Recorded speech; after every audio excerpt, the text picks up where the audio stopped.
dans ce podcast où nous traitons de l'actualité du jour. Et quelle actualité! Accrochez-vous, car aujourd'hui, on plonge dans le futur de l'alimentation, un sujet qui, avouons-le, nous concerne tous.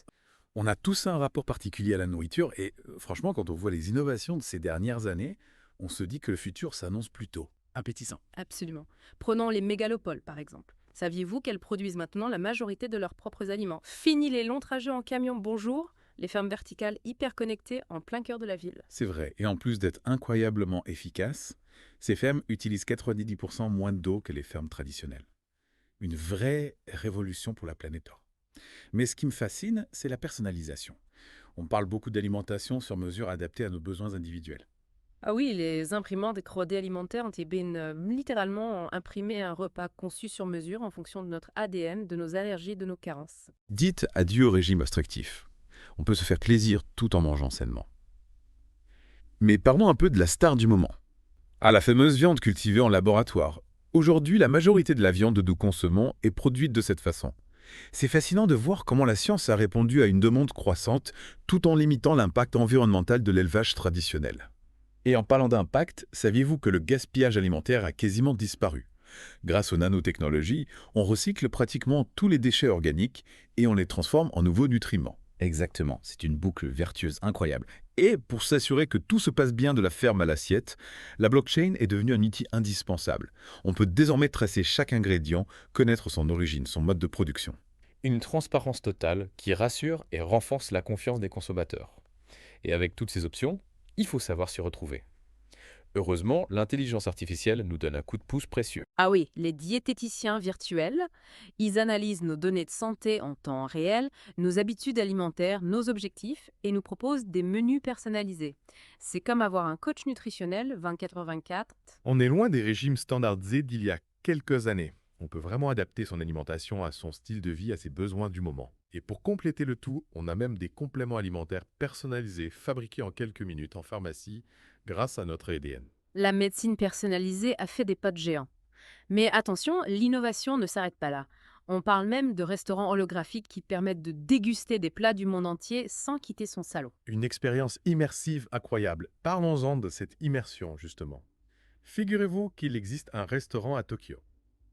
Le restaurant des souvenirs, Princess Exome, qui utilise l'intelligence artificielle pour recréer le goût exact d'un souvenir personnel.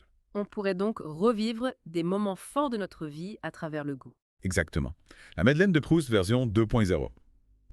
Mais si on devait revenir un peu en arrière en 2025, il y a eu un événement marquant qui a annoncé la révolution alimentaire que l'on vit aujourd'hui. Vous parlez de l'explosion des ventes de protéines végétales. Tout à fait. En 2025, la société Beyond Meat annonçait une augmentation fulgurante de ses ventes, signe que les consommateurs étaient prêts à adopter des alternatives plus durables à la viande traditionnelle. C'était le début d'un véritable raz-de-marée pour l'alimentation végétale. Et ce mouvement n'a cessé de s'amplifier depuis. Et tiens, en parlant de changements radicaux, saviez-vous que les drones et les tunnels souterrains ont remplacé les camions de livraison pour le transport de nourriture? Ah oui, le transport alimentaire zéro carbone. On s'achemine vers un système bien plus respectueux de l'environnement. Et le plus beau dans tout ça, c'est qu'on peut continuer à se faire plaisir tout en faisant des choix responsables. Absolument. Mais avant de se quitter pour aujourd'hui, une petite question. Si vous pouviez programmer un repas qui s'adapte instantanément à vos humeurs, à quoi ressemblerait-il? Ah, la cuisine émotionnelle. C'est un concept qui me fascine. Disons que mon humeur influencerait la texture de mon repas. Un plat crémeux et réconfortant pour les jours de blues, quelque chose de croquant et de dynamique pour les moments d'enthousiasme. Et en termes de saveur, seriez-vous plutôt sucré-salé, épicé-acide? Les saveurs, c'est la clé. Un peu comme une symphonie, chaque ingrédient apporterait sa note à l'ensemble des notes douces et subtiles pour apaiser l'esprit des touches d'épices, pour stimuler les sens, et pourquoi pas une pointe d'amertume pour la réflexion. Un véritable festin pour les papilles et l'esprit. Mais au-delà des saveurs et des textures, il y a aussi l'aspect visuel. Absolument. La présentation d'un plat, c'est aussi un langage. Je verrais bien des couleurs changeantes en harmonie avec mon humeur du moment. Des teintes pastel pour la sérénité, des couleurs vives et vibrantes pour l'énergie. C'est fou de penser qu'un jour, on pourra commander un plat qui reflète fidèlement notre état d'esprit. Mais avec toutes ces innovations, on peut se demander ce que l'avenir réserve aux restaurants traditionnels. C'est une question pertinente. Je pense que les restaurants auront toujours leur place, mais leur rôle va évoluer. On ira au restaurant pour vivre une expérience, pour partager un moment convivial, pour découvrir des créations culinaires uniques. Un peu comme des galeries d'art culinaire. Exactement. Des lieux où l'on va se laisser surprendre, émerveiller, transporter par le talent des chefs et l'ambiance du lieu. D'ailleurs, en parlant d'expérience unique, j'ai lu un article sur des fermes urbaines qui proposent des ateliers de cueillette et de cuisine. Ah oui, le concept de la ferme à la table, poussé à l'extrême.